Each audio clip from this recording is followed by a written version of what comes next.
মদমত্ত পিতার ধারালো অস্ত্রে আঘাতে গুরুতর আহত স্ত্রী এবং পুত্র। ঘটনা বুধবার রাতে তেলিয়ামুড়া থানাধীন মাইগঙ্গা এলাকায়। জানা গেছে, তেলিয়ামুড়ার মাইগঙ্গা এলাকার বাসিন্দা প্রদীপ নমশূদ্র প্রায় সময়ই মদমত্ত অবস্থায় বাড়িতে এসে তাণ্ডব চালায়।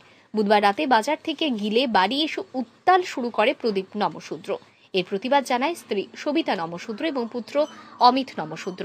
এতে উত্তেজিত হয়ে ঘরে থাকা ধারালো দা দিয়ে প্রদীপ নমশূদ্র তার স্ত্রীর উপর আঘাত করেন। ধারালো অস্ত্রের আঘাতে গুরুতর আহত হন স্ত্রী সবিতা নমশূদ্র।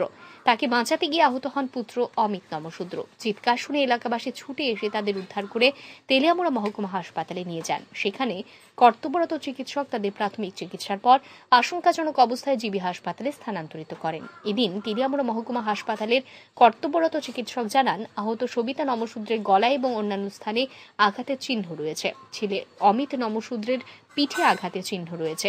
তাদের জিবি হাসপাতালে স্থানান্তরিত করা হয়েছে। ঘটনা হয়েছে সবিতা নমশূদ্র এবং ওনার ছেলে অমিত নমশূদ্র আজকে সন্ধ্যা নাগাদ মোটামুটি 1 ঘন্টা আগে অ্যারাউন্ড 9টার দিকে ওরা এসছে, 9:15 দিকে হবে। তো history of assault, owner husband মানে মদমত্ত অবস্থায় দাও দিয়ে আক্রমণ করেছে ওনার স্ত্রী এবং ওনার ছেলেকে। তো এতে স্ত্রী এবং ছেলে দুজনেই আহত হয়েছেন। স্ত্রীর গলার বা সাইডটাতে কেটে গেছে, খুব রক্ত ঝরছিল। তো এখানে আমরা ফার্স্ট এড করেছি। তো ইন্টারনাল হেমোরেজ থাকতে পারে, তার জন্য ওনাকে রেফার করা হয়েছে। আর ছেলেটার পিঠের বা দিকের নিচের অংশ কেটে গেছে প্রায় 3-4 সেন্টিমিটার, ওখানটাও ড্রেসিং করা হয়েছে।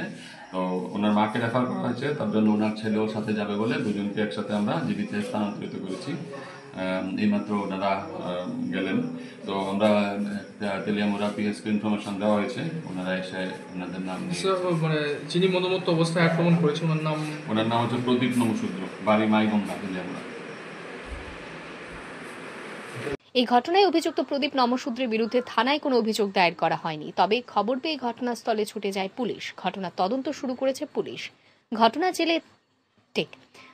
জেরে তেলিয়ামুড়ার মাইগঙ্গা এলাকায় ব্যাপক চাঞ্চল্য ছড়িয়ে পড়ে। Bureau report, RE news.